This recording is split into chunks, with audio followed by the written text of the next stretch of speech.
Welcome to the Encouragement for Work podcast with your host, Mark Griffin, founder and owner of In His Name HR. Each week, Mark interviews nationally known thought leaders from corporate America, higher education, churches, and ministries. His goal is to bring you great ideas that help engage your employees, shift your culture toward higher performance, and increase employee loyalty at the organization you lead. Each episode features an idea or process that's made a tremendous impact on employees and employers alike. Now sit back, relax, and listen in as he delivers encouragement today through this episode's special guest. Hello, I'm Mark Griffin, host of the Encouragement for Work podcast. In today's special episode, I sit down with Tracy Phillips at the Catholic University of America, Busch School of Business. Tracy put in an HR speaker series specifically on faith-driven human resources several months ago. I enjoyed meeting with the students and giving them encouragement as they graduate and go out and be great HR professionals, organizational development professionals, or other areas that they choose. These are our modern day disciples. Many of them are going to be working in the secular workplace, and they have challenges and they need encouragement to know how to navigate that space. So sit down with a cup of coffee and enjoy this Encouragement for Work podcast. Good afternoon. I welcome you here to our HR speaker series sponsored by the Busch School of Business at the Catholic University of America. My name is Professor Tracy Phillips, and I will be taking you through this next hour-long session with our guest speaker, Mark, who I'll be introducing momentarily. But first of all, welcome. A few housekeeping details. We are entertaining here both an in-person classroom full of folks here, so we are addressing people in person, and then we also have you folks out there via Zoom on our webinar. So we're going to be talking for about 40 to 45 minutes, and then at the end, for the last 15 to 20 minutes, we will be taking question and answer for Mark. As such, I ask that the folks in the classroom raise your hand if you have a question, but the folks out there in virtual land, please feel free to be putting your questions in the Q&A function in the Zoom webinar as we go. So you don't have to wait to the very end to add your questions to the Zoom Q&A. I have my assistant Sammy, who is manning the Zoom and manning the PowerPoint and the cameras, and she'll be assisting you also if you have any technical difficulties. So again, I welcome you to the Busch School of Business for our HR speaker series. We have been doing these series now for about two and a half years, and we bring to you a wide variety of different folks that work in or around the area of human resource management, or people and organizations, as we call it here at the Busch School of Business. So today we have a special guest of Mark Griffin. Mark is the founder and president of IHN HR. It's a human resource consulting firm dedicated to helping organizations build healthy, faith-driven workplaces where people and mission thrive together. Mark is a product of Catholic school education, starting in grade school and continuing through his bachelor's degree at Catholic educational institutions. After serving in the Air Force, Mark progressed through a career in human resources as companies such as Quaker Oats, Merck Pharmaceutical, Armstrong World Industries, Conestoga Wood Specialties, and Valco companies before starting IHN HR. Throughout his over 30 years of experience, Mark has advised companies, nonprofits, and educational institutions on leadership development, organization culture, and strategic human resources. Mark also shares his experience at a greater scale as an author, having written several books focused on leadership, purpose, and career development. One of his most impactful works for students is called College to Career: The Student Guide to Career and Life Navigation. Very pertinent to all of you right here. The book was written specifically to help students avoid the common struggles many graduates face in translating their education into a meaningful career. There are plans to release a second edition with more student perspectives in the fall of this year, so be on the lookout for that. Mark has also taught on College to Career at Lancaster Bible College, helping students think intentionally about how their education connects to their future calling and career paths. And another book, Faith-Driven HR, Mark explores how integrity, faith, and servant leadership can transform workplace culture and leadership. In addition to his writing and consulting, Mark hosts the Encouragement for Work podcast, where he interviews entrepreneurs, executives, and leaders about building meaningful careers in organizations that make a positive impact. Outside of his professional work, Mark is passionate about endurance challenges and personal growth. He has summited Mount Kilimanjaro. How do we say that? Kilimanjaro, thank you. Trekked to Everest Base Camp and completed a sprint triathlon. And he regularly participates in long-distance cycling events. He's currently training to ride across Iowa this summer during RAGBRAI to promote his recently released book. These experiences reinforce the lessons he often shares with students about discipline, perseverance, and the courage to pursue meaningful goals. And relating it to this class here, resilience, as we all talk in this class. Mark is married to his high school sweetheart, Gail, and together they've been blessed with 6 amazing grandchildren. And this June, they will celebrate 40 years of marriage, something Mark often says is one of the greatest blessings of his life.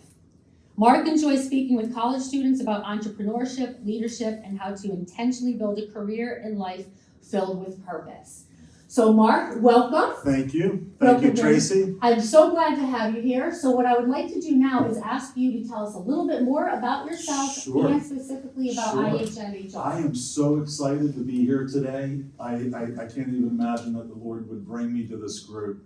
I've had such an incredible career in human resources, and it's just incredible what God has done with our business. I live in Lancaster County, Pennsylvania. And of course, as Tracy described, I have a lot of energy, I have a lot of love for the Lord, and I love to travel, but I also have a family that supports all of that. So I'm excited to talk a little bit about the business and then offer you the opportunity to answer questions with me. So if we'd like to start the slides to talk about the business, that'd be great. So we serve basically 4 sectors, IHN HR: churches, nonprofits, Christian higher education, and for-profit Christian companies. Now, when we originally launched as a firm, we were originally focused just on businesses. But then very quickly, we got involved with Christian higher ed, the nonprofits, and the churches. So that's a little bit about our background on who we serve. We do it at faith-driven. And in the beginning of our firm 15 years ago, it was more like kingdom-minded. That was the term. We do things kingdom-minded. We build Christ into the workplace. But as time changed over the last 15 years, really the vernacular in Christianity is faith-driven. That seems to be the concept. There's a lot of influence out there, influencers that's bringing that to Christian organizations. So we want to hire people aligned with mission and vision. We want to develop high, healthy leadership organizations, and we want to build systems that scale beyond the founder. Why faith matters in HR? Look, we all know, and I didn't know this 15 years ago, how broke the world is. Things are really, really crazy. They're crazy in Christian organizations as well. We all know that. So I think the foundation of what we created and when we bring it into organizations really help them center themselves in moving the organization forward. So to give you an idea of what that is, this is the center of our organization. It's in our book. And this is how we build Christ into the workplaces through the mission, vision, values, handbook, recruitment, accountability, learning, communications, and job descriptions. Because I know all of you as HR people are probably thinking, how do you build faith in? And this is really our model. Build it into your mission, vision, values, and then adapt it into your HR practices. So that's enough about my background to help you understand who we are and what we do, and we can continue with the conversation. Sure. Well, one question I have in the very beginning is the why. We listed off a bunch of companies that you worked for prior to starting IHN HR. Why? What was the impetus for you to start your own consulting? I was working in secular companies, and I was asked to do things from an HR perspective that I biblically could not align with. They wanted me to lead groups, they wanted me to raise money, they wanted me to do things, all in things that weren't biblically aligned to my heart. So I made the decision, my wife made the decision, that I gotta leave secular organizations. I gotta learn what it's like to be faith-driven or kingdom-minded. And crazy as it seems, the Lord opened up an opportunity at Conestoga Wood Specialties, where I worked with the Hahn family for several years. They're incredible people. They love the Lord, and I learned so much from the Hahns. So I just hit a point in my career. I also was tired of, you're fine as working in corporate America. You make a lot of money, you make a huge impact, but as you get older, after you do that, maybe there's not a job for you. And that was happening to me. It's a reality. I was in my 40s, and I didn't want to lose another job again. I wanted to build something that God put on my heart. That's great.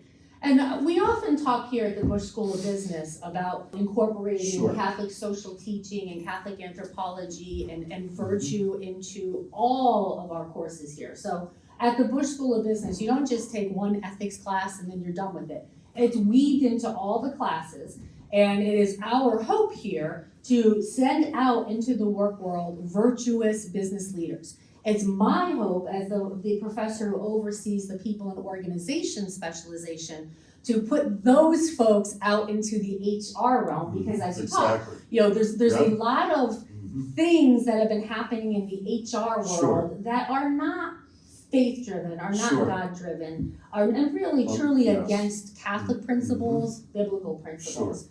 So I'd like to talk a little bit about that, because you're coming at things from a biblical perspective, and we come at things from biblical also, but like focused on the Catholic social teaching and virtue. Exactly. Where do you see the synergies? It's all the same. It really is all the same. I was talking to my granddaughter the other day, Catholicism. She noticed Jesus on the cross, and it's really many denominations, many ways to love Jesus. That's really, I think, how the world is taking things now. I know as Catholics that's kind of hard to hear, because we love Catholicism and we want everybody under that veil. But there are all these other denominations that are doing really good things. And at the heart of it, it is the same things, the social issues that come up over and over again. And we need to unite as multi-denominations to come up against this, not to necessarily come up against it, but to give alternatives to people. And that's what's happening with our organization is companies in Iowa are getting angry about dealing with certain things, and they're reaching out to us and saying, we want to do things a certain way. And a lot of times when they do it biblically, it is following along what Catholic principles are or virtues are. They're almost identical. I agree. And I have a philosophy, as many do, that if Christians, all denominations unite as opposed to butt heads, we will make such a huge impact on the world in even a larger fashion than we already are. And that brings me to my next question then. Like I said, we like to try and teach our students to go out there into the world and make a big difference. Whether it's working in a not-for-profit, for-profit, whether it's for a Christian organization or a private, secular, regular organization. And what I would like to ask you is, how do you see, faith-driven HR working in secular organizations? It's really unbelievable. There's people in secular environments that are not believers or Catholics or denominational that are buying the book and enjoying it and putting the principles into their secular company. Maybe the corporation doesn't know it, but the supervisors are using it. We've gotten great feedback on the book. So the book's applicable to any organization that wants to put faith principles as long as they follow the guideline that we have. So yes, secular folks are using it because it's not offensive. I mean, at the end of the day, Jesus shouldn't be offensive to anybody. And that's my prayer, that we posture our organization out to society without offense. And I think we're very good at doing that. And we've learned a lot in the last 15 years. Politically, there's so much going on. We've learned not to align politically with one party or another. We're non-political. We want to do the right thing. Mike Sharrow is a really good friend of mine. He wrote the foreword to this book, and I heard him speak in DC, my wife and I, just back in November. And like he said, as Christians, we got to stay non-political. I choose the least worst candidate. Look, all the candidates are bad, in my opinion. So we got to choose the least worst, and we shouldn't be ashamed to say that. We should be okay with that.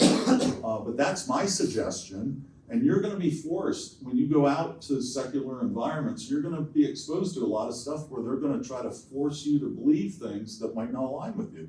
You're going to have to make that decision. You're really going to have to make that decision, and it's a hard decision to make. Well, could you share with us a time you had to deal with a difficult client? No names necessary. Sure, You don't course. need to name the company name or the person, but just the scenario, a difficult client that you were working with, and how it was difficult, what was happening, and what you did to try and work through the issues using some of the principles laid out in your book.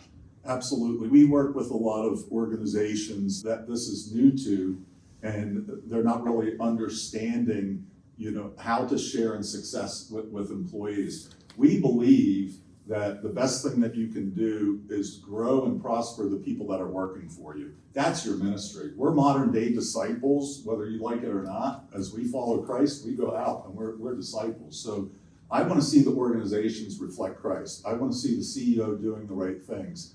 Typically what happens is an organization may be making a lot of money. Say it's a $100 million company, and the people that own it are, hey, this is great, we're doing great, but then all of a sudden, we're gonna give $2 million to a Bible college. We're gonna name that section for the name of the company or whatever, and I'm saying to the client, wait a second, you got people making $15 an hour in your organization. You got some people that don't even have medical benefits.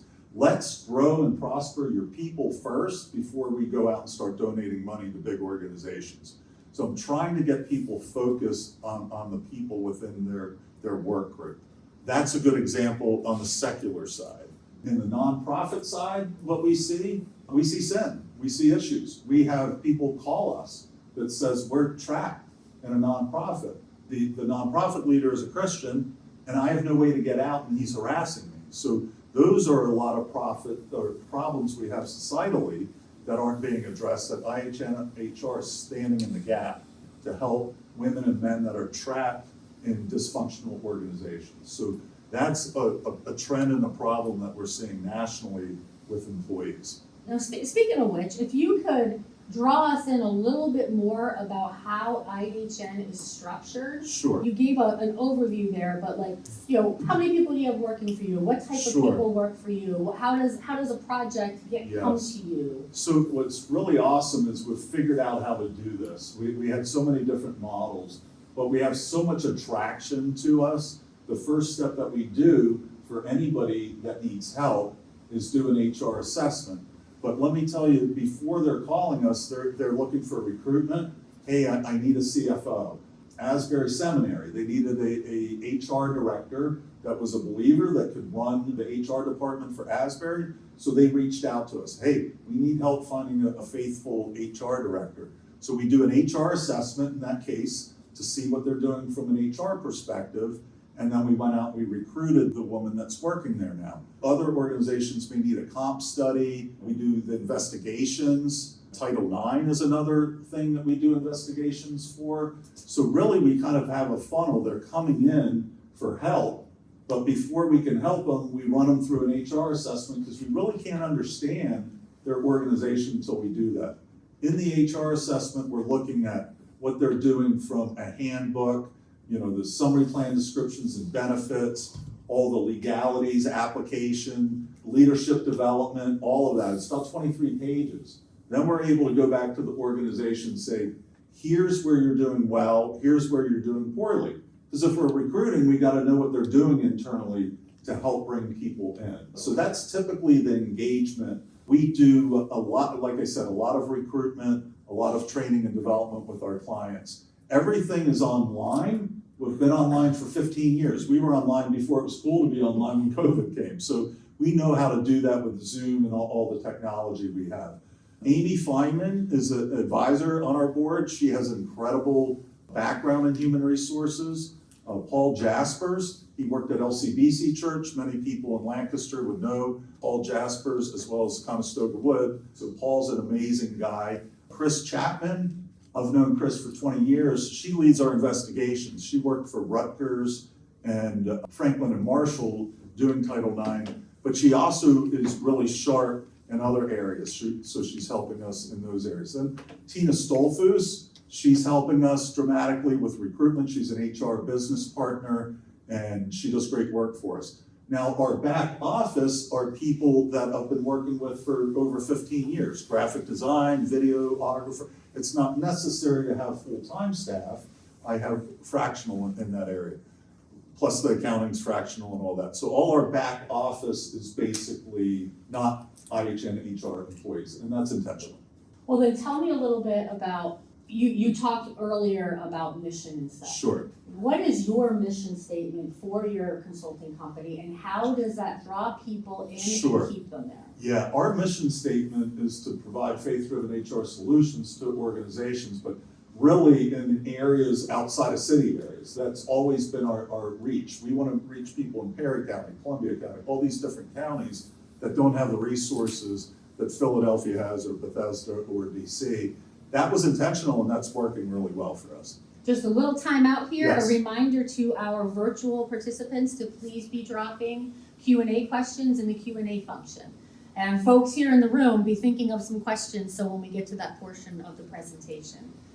You spoke about your long career in HR. Sure. I mean, you've worked for quite a while, and you've worked in secular, you've worked in private, you've worked in Christian organizations. Summing it all up, tell me how you have seen the profession of HR evolve over the years, from when you first started Sure. to now. And tell me what you see as the way it's evolved for the better, Yeah. and the way that it's evolved for the worse. That's an awesome question, because I have watched it all unfold. Because when you think about when I was in the Air Force, at Homestead Air Force Base, I was looking for a degree. I was young, I was 19 years old. So I was working full-time in the Air Force, was married to Gail, and I want to be an officer, so I need to get a degree. So I was really looking at criminal justice, and then HR popped up because it used to be personnel, and all you guys are really young, you don't know the history of HR, but personnel was before HR. So back in the 90s, it all switched, and they started promoting the term human resources. That's when organizational development dropped in and all these different competencies. So I entered HR at a perfect time in my career. And then when I started and got my first job at HR, I was working third shift for a company.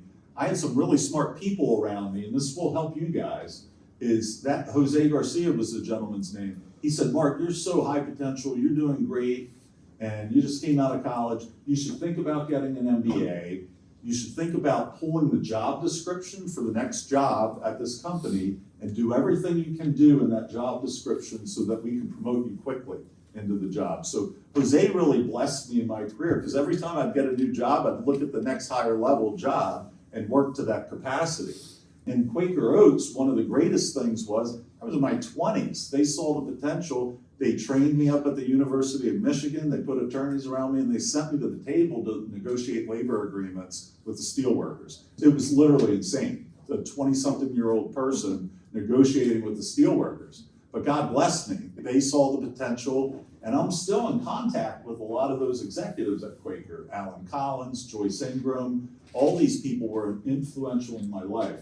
So my prayer for all of you students is latch on to some really cool people early in your career, find out what your strengths are and develop that, stay in contact with those people, because they're gonna love you and help you succeed. People really wanna see people succeed that they're mentoring. That ties in nicely to a previous HR speaker series we have that some of you might have participated in. It was with Mark Whitaker. Yes. And he talked extensively about the concept of mentorship, Yes. and how important mentorship is. Yeah. How would you recommend our folks in here? Sure. They're students now, some of them are going to be launching into Sure. the work world Yeah. fairly soon. How would you recommend them go about finding a good Sure. mentor? Because Mark also shared, Oh, I know. if you I know don't Mark get really the well. right mentor, What can happen? you're led down a path that Yes. you don't want to go Sure. down, and Mark's the prime Yeah, example. exactly. He had a bad mentor. Yes, and I know Mark. I know Mark really well. We speak together at times. We were out in Colorado last year, so I know Mark's heart. Yes, exactly right. You got to make sure you get the right mentor, because if you get the wrong mentor, you could end up, spending some time in jail. So my thing is spend time with some older people in the career field that you're involved in. So, if it is going to truly be an HR manager position that you're going after, try to surround yourself with HR people. And over time, you should be able to latch onto somebody that's going to care about you. Use LinkedIn. Use LinkedIn to connect with people. You should be doing that now. LinkedIn is an incredible tool where you can communicate with people And it's incredible for our business. We get the most inbounds from LinkedIn. So try to use LinkedIn to connect with people, and then be honest with them. Say, hey, I'm young, I want to be like you, I need some help, could you give me some advice? Could you give me a 10-minute phone call? I'll make myself available after work, but make it easy for them. And then also kind of flatter them a little bit, that, yeah, you're doing great, I want to learn how to be great. And God will give you the right people, you just got to look. Well, for the students in here who may be interested in careers in HR, Yes. 2 questions for you. Why should a young college student want to get into HR? And the second question is, what type of skills and competencies and all do you recommend they have Sure. to launch into a solid career in HR? Another phenomenal question. But first, the why. Why should they go into HR? Because if you're really good at it and you love it and you hit home runs, you can be like me. You can be negotiating a labor agreement in your 20s. The world is your oyster if you want it. There are so many, I'm just going to say it, there's so many terrible people in HR that the competition really isn't there. It isn't. And I run into that all the time. I go to these SHRM meetings and I'm like, these people are not representing HR. This isn't a good way to represent HR. So I think the Society for Human Resource Management, that's another sore spot for our organization. I'm not nervous to share that. They're going after things that aren't aligned with our organization. We're literally having people come say, develop a faith-driven HR certification group, similar to SHRM, so that we don't have to participate in SHRM. So again, be careful, as you navigate your career, keep your ears open and your eyes open that you're navigating with the right people. I will say, to comment on the SHRM thing, that Sure. I do see them moving the needle a little bit more to be more yes. in alignment Yes. with how business Yes. should be done. Yes. So I'm pleased with some of Yes. the things I see coming Yeah. out of SHRM. Yes. And they have incredible training. They have absolute incredible training, but there's no heart alignment right now. And getting there. you can have the training, but without the heart alignment, it's tough. Yeah. And that kind of ties in next to what I want to talk Sure. about. There is a lot of talk recently Mhm. about faith in the workplace. And Sure. I'm not talking about Christian organizations, just faith in the workplace, especially coming out of Andrea Lucas's office. For those who don't know, Andrea Lucas is the chairperson of the EEOC, Mhm. and she is a strong supporter of faith in the workplace. So let's tie it back into there. You've written the book, Uh-huh. Faith-Driven HR. It is such a hot topic nowadays. What are your thoughts on it, and how could we really weave in more of faith in the everyday organization? I mean, I don't really see the issue of it. Like in the secular workplace, we honor Muslims, we honor Hindus, we honor everyone. So, Christianity should just be part of that. And, there's a lot of pressure against Christians for some beliefs, but our brothers and sisters that are Muslims and Jews believe in a lot of the same principles that we have. So, there's just some energy against Christianity, but like Tracy said, the needle's moving. It's got to move because there's enough people putting pressure saying, we're not going to do this anymore. This isn't the US, this isn't freedom. We want to do it a certain way. At the end of the day, working at Quaker Oats back in the early 90s, a lot of the things that they were doing were biblical. They really were. They were doing some great things with their mission, their vision, values. They were doing great things with training, and then it just changed over time. But currently, there's really that drive to There really is. be There inclusive is. with faith in the There organization. is, and there's a lot of energy around that the next revival is going to be coming out of the workplace. And lots of people have been talking about this since I started the business, that there's so many people thirsty to hear the message of Jesus, it'll happen in workplaces. And I believe that to be true, because there's a lot of great people out there sharing Jesus in the secular workplaces. And I'm glad to be part of that. I'm really excited. And I'm really excited, like you said, we're starting to have a little bit more freedom and be able to breathe. Yeah. And then tying into what you shared earlier, that you have experience working at the college level with Lancaster Bible Sure. College. Since we are a university here at the Busch School of Business, I'd like to just have you share a couple thoughts on Sure. how what and how your work is with Lancaster Bible College and any other colleges that you've worked with. Well, we do a variety of things with colleges. We do Title IX, but we also do recruitment, training, and development. Each college is going to be a little bit different. And each seminary is going to be a little bit different.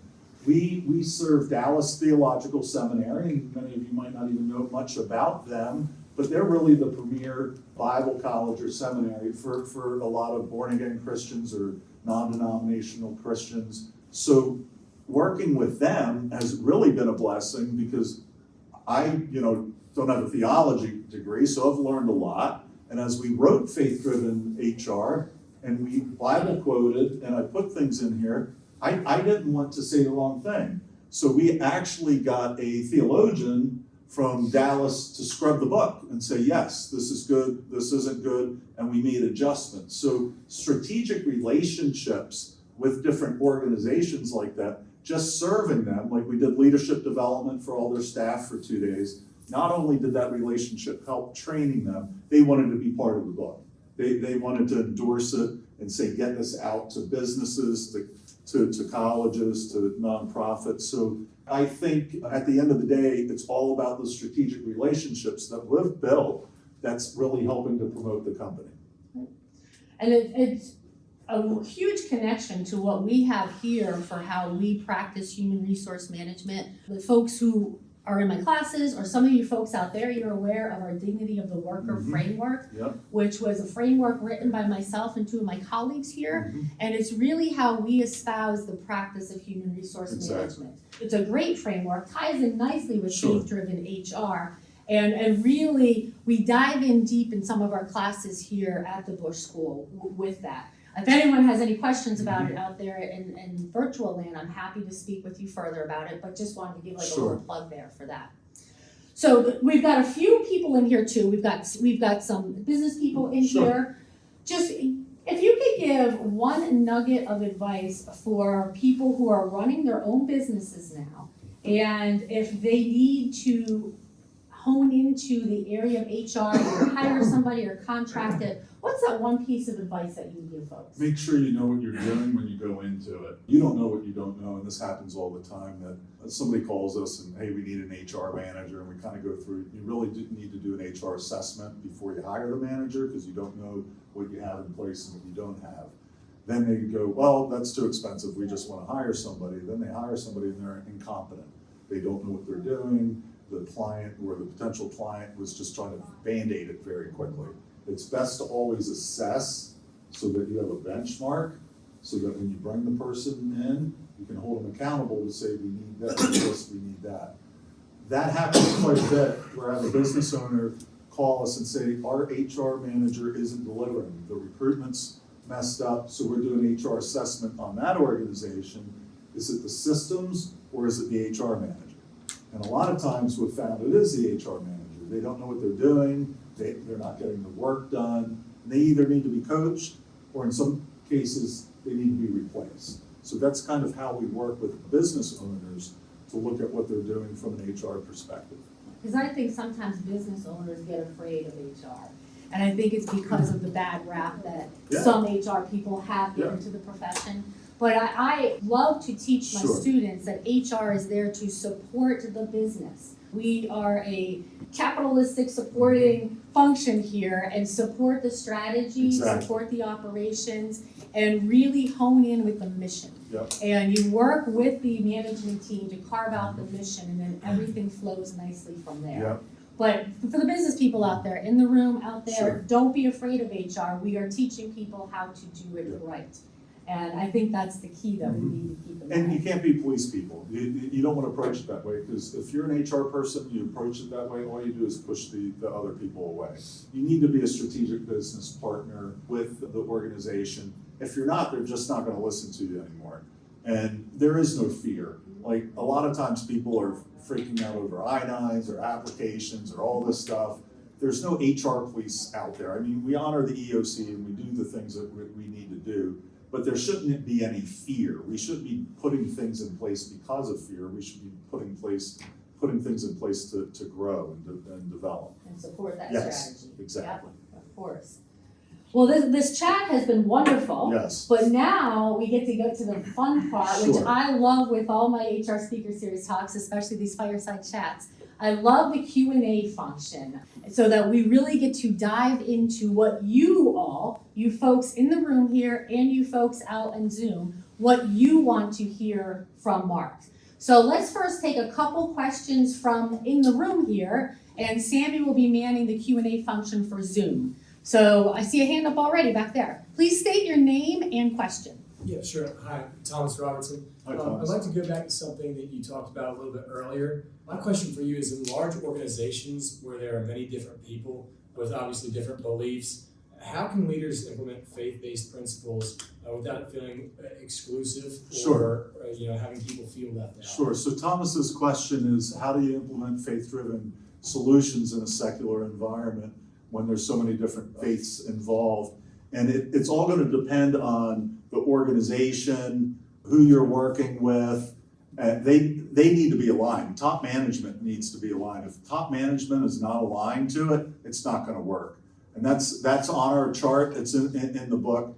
If top leadership doesn't, it's not going to work. And even in Christian organizations, we run into issues with the board not wanting to support certain things, but really the top level. Now, to be a faithful Christian in the workplace, I would just continue to go in, try to find other people that you can connect with that are believers. You could even start a Bible group together. There's nothing to stop you from doing that.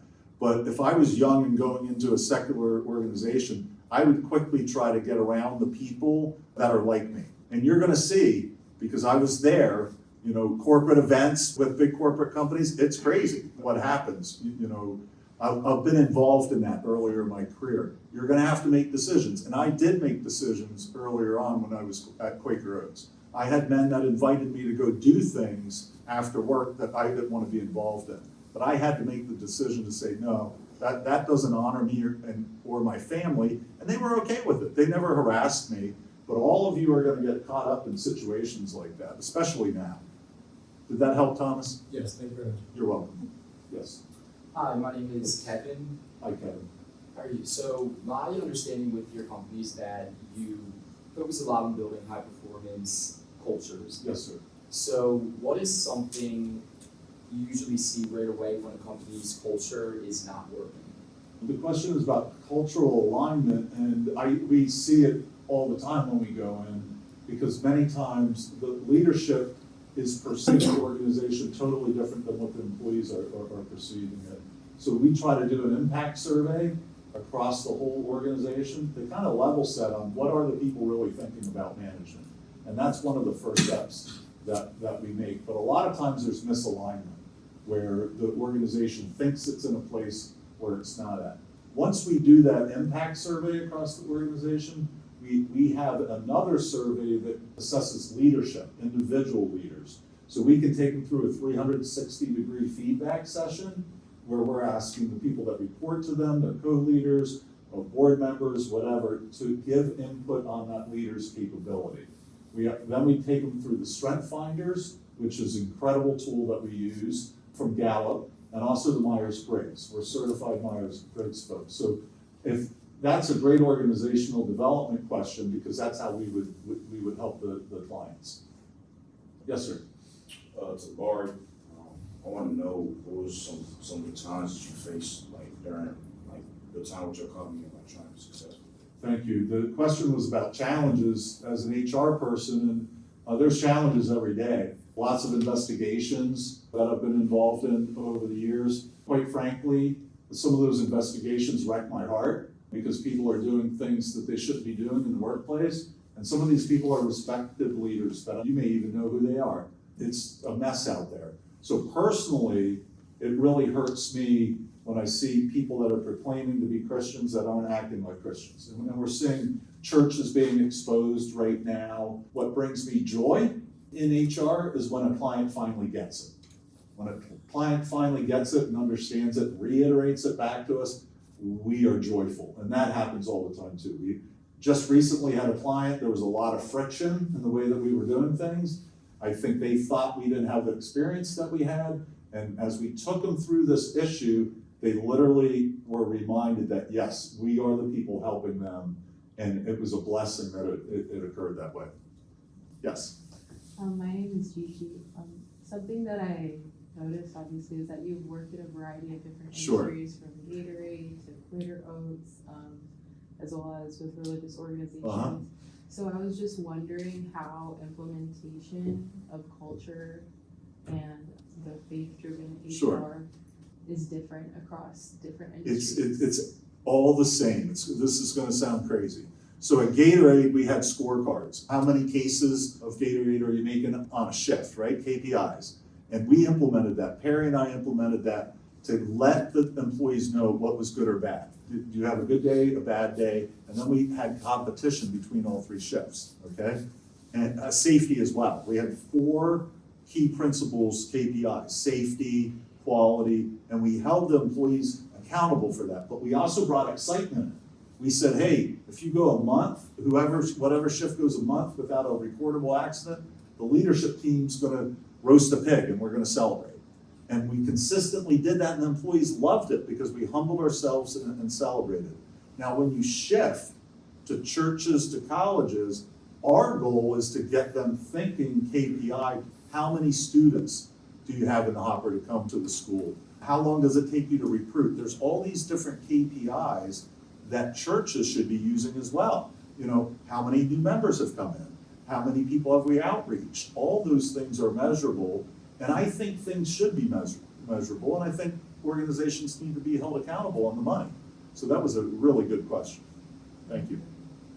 Yes, sir. My name is Blake. My question is, like, what does a typical, I guess, day-to-day schedule look like for like an entry-level HR position? For an entry-level HR job, probably depending on the company, if it's manufacturing, 7 or 8 in the morning.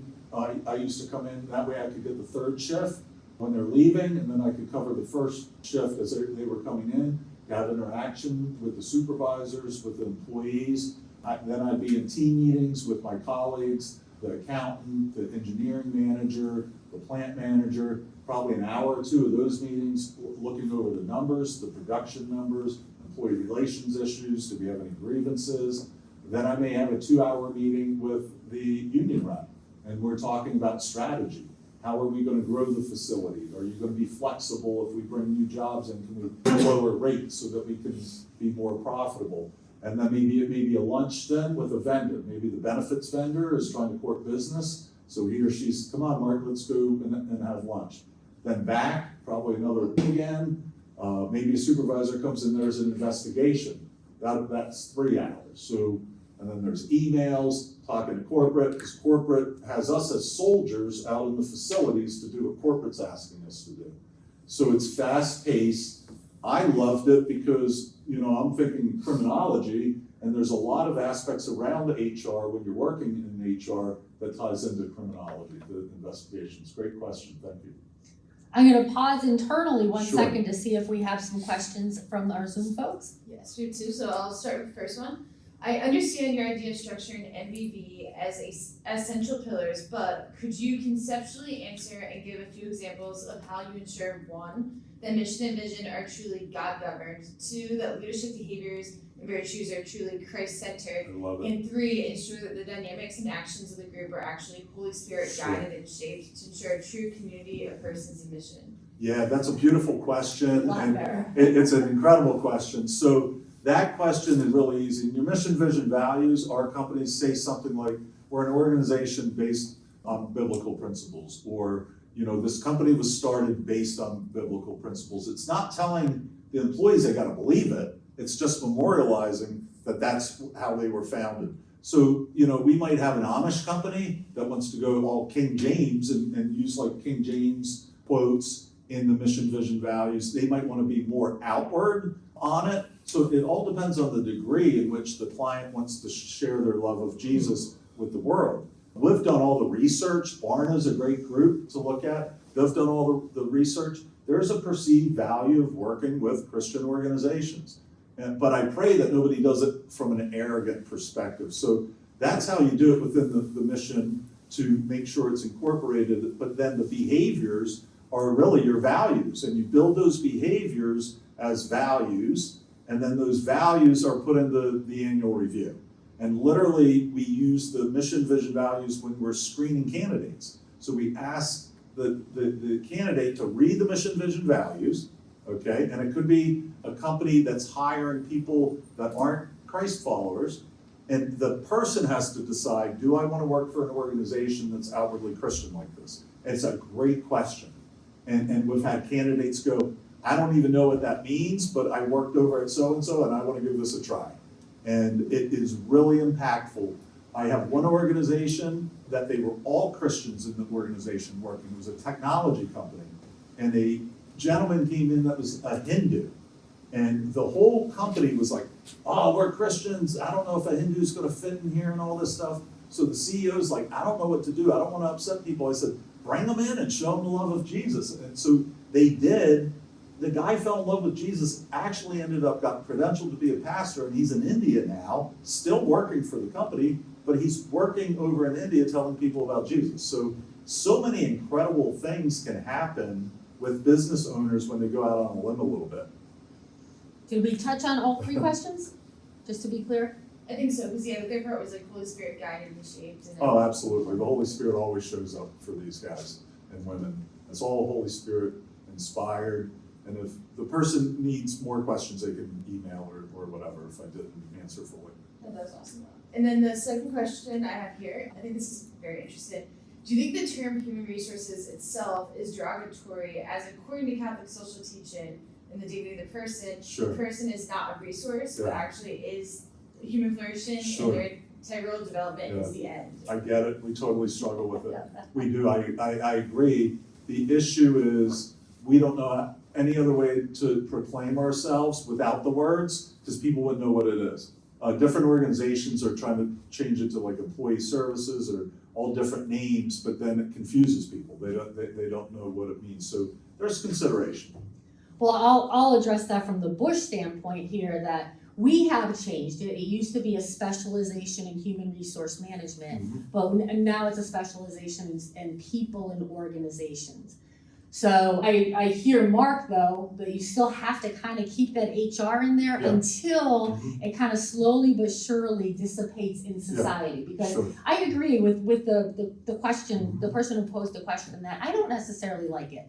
I don't like the term calling a human being a resource. No, I've never liked it. And it's like against what we talk about as the dignity of the human person with the dignity of the worker framework. So it's a good question. That's why we did change the wording here, but yet we still need to let people know that that's what it is. It's human resource management. But as Mark said earlier, it did start out as personnel way back in the day, and then morphed into human resource management. And I do see it changing in a lot of organizations. We also try to keep it to the acronym as well, to HR. And in the beginning, our logo really it was a long one. It was in his name, HR. It was all spelled out, and then the HR. We condensed the logo about 15 months ago to just IHN HR. That's it. Where that's all not spelled out. Where it also turned into an S Corp last year. So it was intentional to change the logo, become an S Corp, because people know our logo, they know our branding, and I think it's a cleaner way to approach it. All right, I know I saw more hands, so let's go back to the classroom questions. Yeah, so Jose, so based on your experience, how do you make sure that the mission of the company gets transmitted in a remote/virtual environment? That's really good. The question is, how do you get the mission implemented when the world's virtual? It's incredibly difficult. I would say that organizations should be bringing their people in, celebrating it, explaining it, but I think anything that's going to get part of the DNA of any organization is going to require things like this, meeting in person, understanding, onboarding.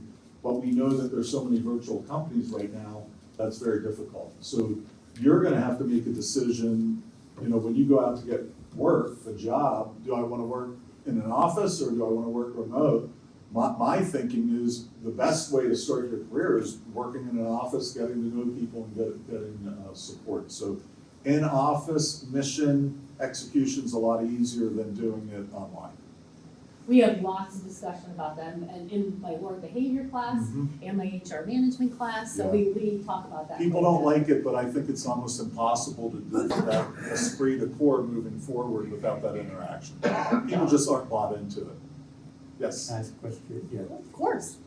how would you recommend that a student, when they go and they graduate, approach the situation where perhaps a manager or somebody in their organization asks them to go to an event or some type of activity that doesn't align with their Catholic or Christian values? Yeah, I mean, you just say, I'm not gonna go. I didn't make a big deal out of it. Like I said, I was at Quaker Oats, people asked me to go to a place that I wasn't gonna go, that a lot of men do go. And I just said, hey, I'm not gonna go. And they got it. My thing is, don't be fearful, because most people don't care. And if they think you're not gonna enjoy it anyway, they don't want you there. So once you tell them no once, they're not gonna mess with you, in my opinion. Most people won't. Especially in a secular professional environment, because if it does, they're violating the EEOC. Nobody can really do that to you. Don't allow somebody to do that to you.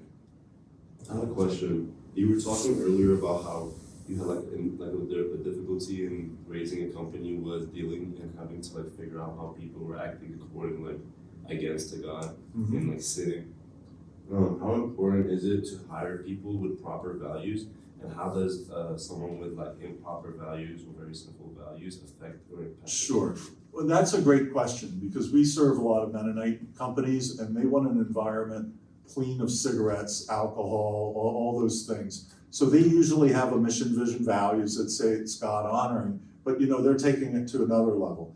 We've served nonprofits that don't allow alcohol to be drank. So we explain the mission, vision, values, but then we also go into the particulars. So if it's a manufacturing environment, you can say, hey, if you smoke and drink a lot, you're probably not going to be comfortable here, because most of the people here don't, and we don't allow smoking on site anyway.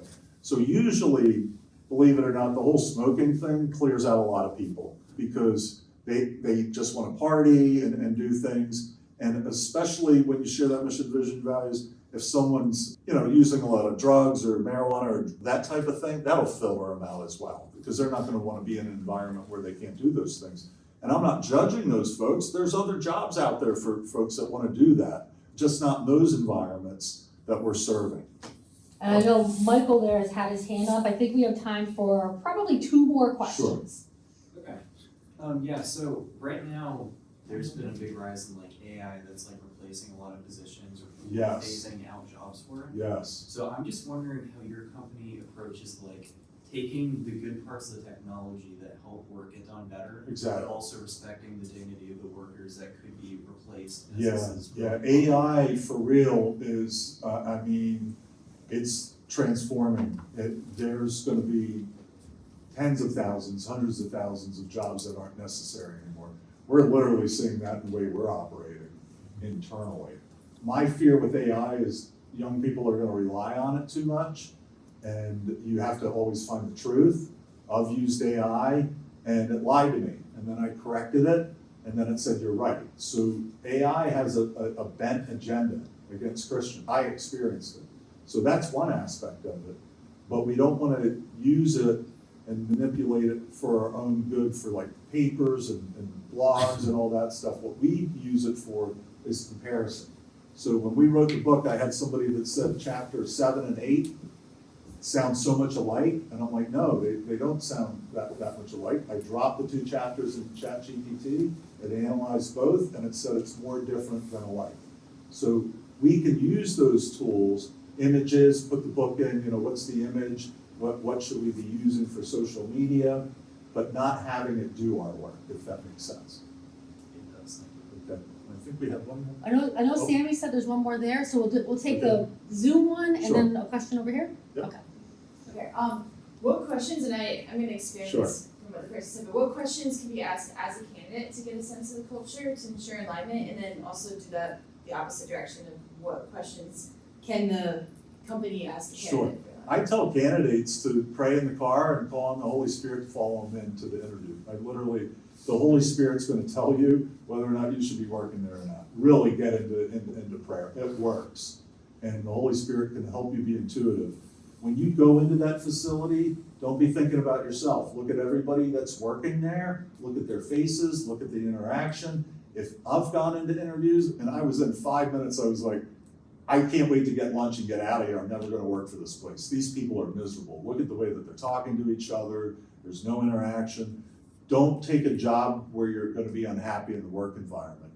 Talk to the people, come up with good common sense questions, be careful with your faith. You don't have to share it. You might not want to share it, but really stay in tune to the Holy Spirit, and I think you can navigate it through. I do the same thing with clients. And we'll take one more question over here, and then we'll wrap up. Yeah, okay, well, it was kind of 2 questions, but okay, I'm gonna just say them. So the first one was how you mentioned that your current company is primarily technological. So for that, I was wondering how you implement values and your vision and mission statement with that. And then the second one was how do you measure value? Measure value with our clients? Or their values, like your clients. Oh, we do that through the HR assessment. We can see what they have in place already, like their mission, vision, values. Then we can help tweak them to make it better. And then we take those values and we build that into the annual review. We take those values, we build that into the templates for interviewing people so that we can interview people, try to get them aligned, but not perfectly. But I'm sorry you had a first part to your question. Oh yeah, and then, I don't know, I think you answered both. Okay. Thank you. Okay. So you're good with that? Yeah. Thank you. Great. All right, well, Mark, this has been a wonderful conversation. Thank you. I so appreciate you coming Thank you so down here much. from Lancaster. I want to thank everybody in the room here for Thank you so being much. here. My students, I think you had some very engaging questions, so thank you. You get some good brownie points for that. And all you folks out there on Zoom land, thank you for tuning in. We appreciate it. Be on the lookout for more amazing speakers coming with the HR Speaker Series. And if you have any questions, don't hesitate to reach out to me, Tracy Phillips at the Busch School of Business. So thank you very much. Thank you. Thank you. This episode of Encouragement for Work has been brought to you by Job Shepherd. Post-COVID-19 recruitment has been unquestionably hard for employers, with many struggling to find quality employees in the aftermath. Religious exempt employers have had an especially difficult time. Welcome to Job Shepherd, a platform that will change all of this for you. Job Shepherd was created to meet the demand by Christian employers, including ministries, camps, churches, colleges, and Christian for-profit companies in their search for qualified job candidates. Now, for a limited time only, employers post a job for free. Job seekers, come join us. You are always free. Learn more at www.jobshepherd.com.